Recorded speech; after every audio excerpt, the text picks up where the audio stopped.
जो भविष्य के गर्भ में है उससे हम आश्वस्त हैं। साथियों, जब सरकार से बातचीत होती है, हमें 18 तारीख को हरियाणा प्रदेश के जो मौजूदा मुख्यमंत्री हैं उनसे भी मिले थे।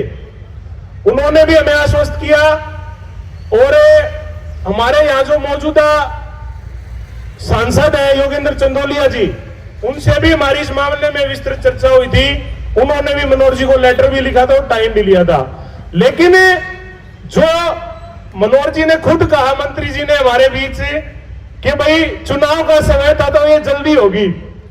और माननीय मंत्री जी नरेंद्र कश्यप जी हमारे बीच आए और ये जल्दी ये काम हो गया। इसमें हमारी सरकार के साथ लड़ाई नहीं थी। जो पावर ग्रिड सरकार और किसान के बीच में जो दीवार बन के खड़ी थी, उसको बुलाकर हमारी टीम भारतीय किसान कामगार अधिकार मोर्चा का पूरा संगठन उस पे आश्वस्त है। और हम आज से अपने आंदोलन को और अपने धरनों को स्थगित करते हैं। इसका ऐलान हम यहां से कर रहे हैं। तो इस बात से अगर आप सहमत हो तो 2 नारे मेरे साथ लगा दो, किसान एकता जिंदाबाद। आते सहमत नहीं है गे, तेज लगाओ, किसान एकता जिंदाबाद। आवाज दो, हम एक हैं, आवाज दो, हम एक हैं। दूसरा, मौजूदा हालात में दिल्ली के अंदर विधानसभा चुनाव है। मैं आपको एक बात और बता दूं कि जब से हमने धरना स्टार्ट किया, मौजूदा विधायक भी आम आदमी पार्टी का, वहां भी हमें एक बार नहीं और 10 बार ज्ञापन लेकर गए और तरह तरह के प्रयास हमने ज्ञापन से, पैदल मार्च से और विधानसभा घेराव तक हमने किए।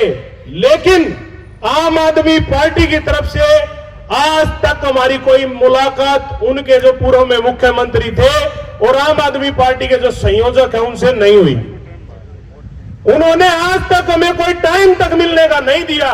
तो हमारे पास अब जो रास्ता रह गया, जिन्होंने हमें अप्रैल में एक पॉलिसी दी, देखिए ये आंदोलन अप्रैल के अंदर जब पॉलिसी ड्राफ्ट हुई, जुलाई में जो आई, उसमें सिर्फ 2 बातों पर अटका था। एक तो मार्केट रेट, दूसरा ROW। उसके लिए हमारी सहमति सरकार के साथ खुल के बातचीत होगी। तो अब उसमें आंदोलन का मेरे ख्याल में सरकार तक जो करना है तो मनोहर जी ने करना है, तो उससे अलग इसमें अब कोई संदेह नहीं रह जाता। जब इतनी खुलकर बात हो जाए तो हम उस बात से सहमत, हम इसको स्थगित करते हैं। लेकिन दिल्ली, खासकर दिल्ली विधानसभा चुनाव, इसको दिल्ली देहात को देखना पड़ेगा। आज 2011-12 को आप याद करो, हम यहां से 1 एकड़ बेचकर हम हरियाणा के अंदर या राजस्थान के अंदर जाकर 4-4, 5-5 एकड़ खरीदते थे। तो मनोहर जी, आप ही के हाथ में है दिल्ली देहात की चाबी। आप ही ने वो चीज दोबारा से हमारी लैंड पोलिंग, उसमें जी समीक्षाएं होनी बहुत चीजों को लेकर, वो कांग्रेस के टाइम पे जो आई उसमें भी मतलब हमारे को पूरा जो किसान की हितैषी नहीं है, वो किसान उसमें कैसे समर्थ हो, किसान के लिए कैसे सुगध बढ़े, वो भी आपने ही करनी है। और इसकी जो नई जो पॉलिसी आएगी उससे हमें माननीय मंत्री जी के आश्वासन से सहमत है। हम आंदोलन को स्थगित कर रहे हैं। और दिल्ली विधानसभा के अंदर जो ओछी राजनीति, आप देखिए एक वीडियो वायरल हो रही है, हम लोग मौजूदा यहाँ जो विधायक है उससे सवाल कर रहे हैं। चुनाव से 1 महीना पहले हम 15-20 गांव के लोग उसके पास गए कि एक बार मुख्यमंत्री जी से हमारी इस बारे में बात कराई जाए। जो विधायक मुख्यमंत्री से बात नहीं करा सकता, जो हमारी बात को सुनने के लिए बोला, वो हमने तो लिख के दे दिया। मेरे पास रिकॉर्डिंग सबूत भी है। मैं फोन करके कहता हूं, जी क्या रहा? बोला जी बॉस इज बॉस। बाबा बॉस तो तेरा होगा, हमारा कोई बॉस नहीं होता। हम तो गांव के लोग, हम तो अपने खुद के मालिक हैं। जब यहाँ आए हमने कोई बदतमीजी उनसे नहीं करी, ना उनका नाम लिया। हमने अरविंद केजरीवाल और आम आदमी पार्टी मुर्दाबाद के नारे लगाए। लेकिन उन्होंने अपनी ओछी राजनीति दिखाई कि भाई ये तो शरारती तत्व है। 70-70, 80-80 साल के बुजुर्ग धरनों पर बैठे अपने मुद्दों के लिए अपनी मांग उठा रहे, वो शरारती तत्व कहना उनकी ओछी राजनीति का और उनके चरित्र का सीधा सीधा प्रमाण है।